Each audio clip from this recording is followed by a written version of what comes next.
Fala, concurseiro, beleza? Professor Vinícius Guinasti na área, passando aqui para te ensinar a resolver a função C de uma vez por todas e você vai acertar aí qualquer questão de concurso com essas dicas que eu vou te dar aqui. Então acompanha aí depois da vinheta.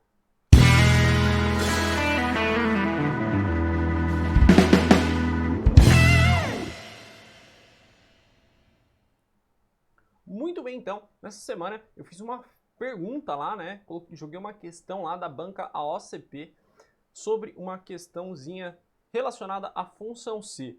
E muita gente teve dificuldade aí, né? E pediu para eu explicar a questão. Então eu tô passando aqui para explicar essa questão aí sobre a função C e te ensinar a resolver ela de uma vez por todas. Então acompanha aí, vamos lá. Bom, primeiramente, função C informática. Primeiramente, o que você precisa saber sobre a função C? O comando da função C, ele vai iniciar sempre, né? Qualquer função no Excel inicia-se através do igual, e aí você vai colocar lá C, tá? Qual que é a sintaxe da função? Né? Para você resolver qualquer função no Excel, você precisa saber a sintaxe dela. E a sintaxe do Excel, a sintaxe da função C no Excel, ela é exatamente essa que você está vendo aí na tela. Então você coloca lá C, daí dentro do parênteses aqui você tem um teste lógico, depois você tem o valor se for verdadeiro e depois o valor se ela for falsa, tá? Então essa aqui é a sintaxe da função C. É claro que eu posso dificultar isso, né? Por exemplo, colocando uma outra função C aqui dentro ou aqui, tá? Então eu teria algo mais ou menos assim, né? Então eu teria igual função C, teste lógico. Aí eu posso colocar aqui, por exemplo, uma outra função C, tá? Colocar aqui um teste lógico, valor se verdadeiro, valor se falso, fechar esse parênteses e colocar aqui, por exemplo, uma outra função C. E aí eu poderia também colocar uma outra função C aqui e uma outra função C aqui também, onde eu acabei de sublinhar aqui. Então, por exemplo, se eu colocasse aqui uma outra função C, ficaria algo mais ou menos assim, né? Aqui valor verdadeiro e valor falso. E aí também fecharia o parênteses aqui. Então observa que aqui eu tenho três funções C dentro de uma, né? Então, por exemplo, onde eu vou marcar aqui para você em amarelo, eu tenho uma função C, né? Conforme eu coloquei aí. E agora, aqui vamos marcar em azul, né? Aqui eu tenho uma outra função C. E também, pelo total, eu tenho essas duas funções C. Então, o primeiro passo é identificar o teste lógico. E depois que você identificar o teste lógico, você vai identificar os valores verdadeiros e depois identificar o valor falso. Tá? Feito isso, é só você ver se o teste lógico é verdadeiro ou se o teste lógico é falso. E depois você responde a questão. Então, agora vamos responder aí, né? Vamos analisar essa questão da OCP e marcar aí a alternativa correta. Vamos lá então. Observe a questão aí. A OCP, considerando o Excel 2010, versão em português, assinale a alternativa que apresenta o valor correto após executar na célula A1 a seguinte fórmula. Então você tem aí a fórmula, né? Vamos colocar aqui na nossa canetinha e vamos lá então.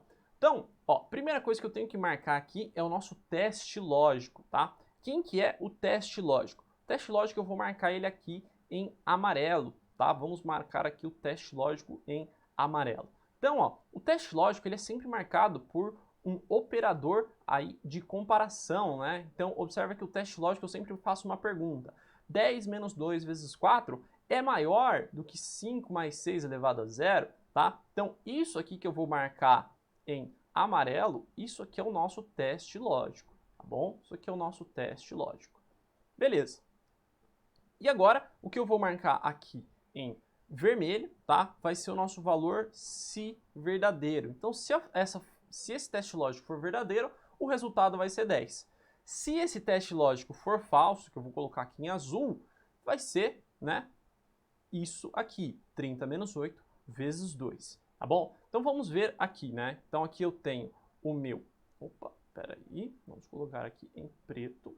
Então aqui eu tenho o meu teste lógico, tá? Tenho o meu teste lógico, o meu valor verdadeiro e aqui o meu valor falso, tá? Ou seja, qual que é os únicos dois resultados que eu posso ter aqui nessa questão? Então eu posso ter a letra B de bola, é um possível resultado, né? Porque é o valor verdadeiro. Ou então eu posso ter 8 vezes 2, 16, né? A gente resolve na matemática a primeira multiplicação, Então, 8 vezes 2, 16, menos 30, tá? Então, 30 menos 16, nós temos aí 14, tá? Então, esses aqui são os únicos dois resultados que podem dar. Logo, eu já posso excluir a letra A, posso excluir a letra D e excluir a letra E, tá? Então, se você tiver que chutar, chuta numa dessas duas aí que você vai acertar. Então, vamos lá. Primeiramente, então, vamos resolver aqui esse teste lógico. Ele quer saber se esse lado aqui é maior do que esse lado aqui. Então, 5 mais 6 é 11, né? 11 elevado a 0, qualquer número elevado a 0 é 1, tá? Qualquer número elevado a 0 é 1. Agora, vamos observar aqui esse lado. 2 vezes 4, né? Faço a primeira multiplicação, 8. 10 menos 8 dá 2. E aí eu pergunto a você, 2 é maior do que 1? A resposta é que sim, né? Sim. Então, esse teste lógico aqui, ele é verdadeiro. Logo, o resultado aí da nossa função C é 10. Logo, o gabarito é a letra B de bola, ok? Então, deixa aí as nossas redes sociais. Qualquer dúvida, estou à disposição aí nos comentários. Deixo aqui ao lado alguns vídeos para você assistir. Se inscreva no nosso canal. Bons estudos, um grande abraço e até a próxima. Obrigado!